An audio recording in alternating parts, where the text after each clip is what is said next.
เจ้าดนตรีสวดเสียงพับลำมหาไซมวลใจภาษาเสื้อยังไตเหนือทนใต้มหาไซครับเสียงมวลและพี่น้อง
ผสมเจ้าผู้งามนะ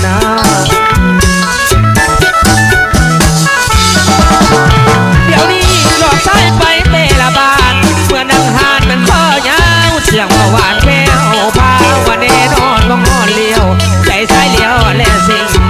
ที่นางอายคือทำวงตาดำไม่น่าเย็บมันแทบเฝ้ากระบวนโห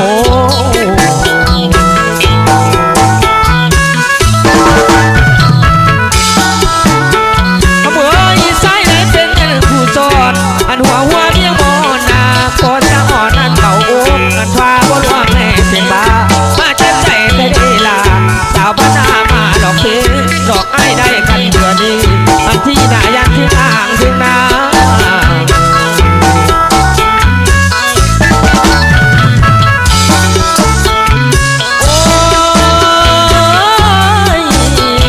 จังหวะกันว่ามานะถึงนี้มาใส่ศิลาขอเจ้าก่อนดีศิลาเจ้าตาลุงก่อนนะขอลาลุงก็เดินโอ้ละก็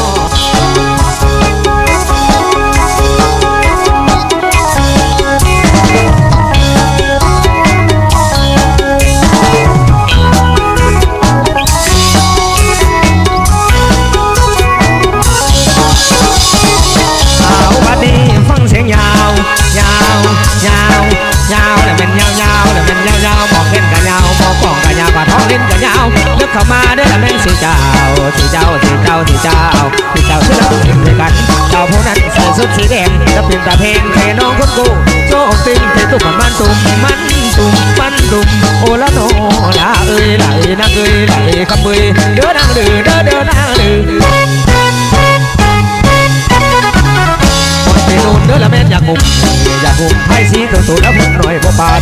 น้องคาละใส่เสื้อสีเหลืองน้องคาละเสื้อสีลายสง่าบัดใจและมีแฟนเลยยามแถวดีเธอนอนนางหัวใจยังว่างอยู่บนนอนนาโนเขาลีนี่สุดก็อยากได้ส่งเพลละน้องแอนโฟนส่งเพลละน้องแอนโฟนแค่นอนชนละพรเป็นผู้และนอละเอ้ยไหลนางเอ้ยไหลคำเอ้ยเด้อนางดื้อเด้อนางดื้อสาวเสื้อดำบัดเด้งเจ้าสู่ไปคู่แล้วไปนานทิ้งบางใครปีเป็นที่เสน่ห์เองมีลายยิ้มใสๆด้วยละเม่นคนใดสิบาดใจคนนั้น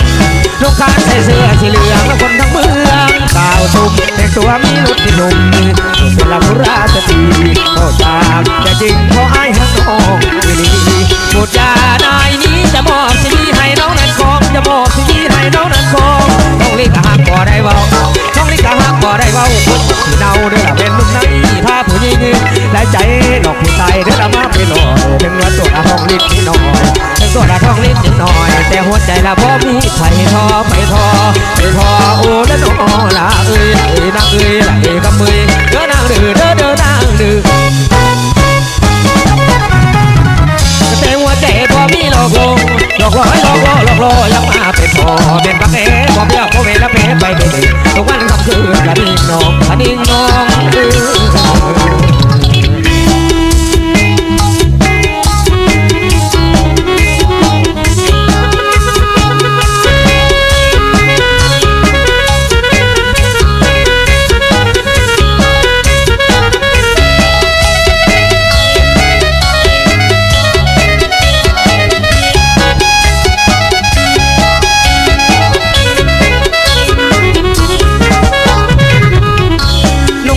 เสื้อสีเหลืองคนทั้งเมืองเก่าสุ่มแต่งตัวมีรสนิยมเป็นผู้ราชสีเอาจากแต่สิ่งคอยหักน้องดีหมดยานายนี้จะมอบชีวิตให้น้องนันคองจะมอบชีวิตให้น้องนันคองน้องเลี้ยงหักบ่ได้เบาน้องเลี้ยงหักบ่ได้เบาคุยอกสีเนาเดือดละเป็นนุ่มนั้นถ้าผู้หญิง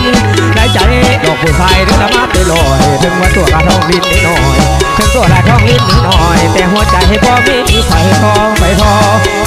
โอ้ละนอละเอ้ยไหลนางเอ้ยไหลคำเอ้ยเด้อนางดื้อเด้อนางดื้อ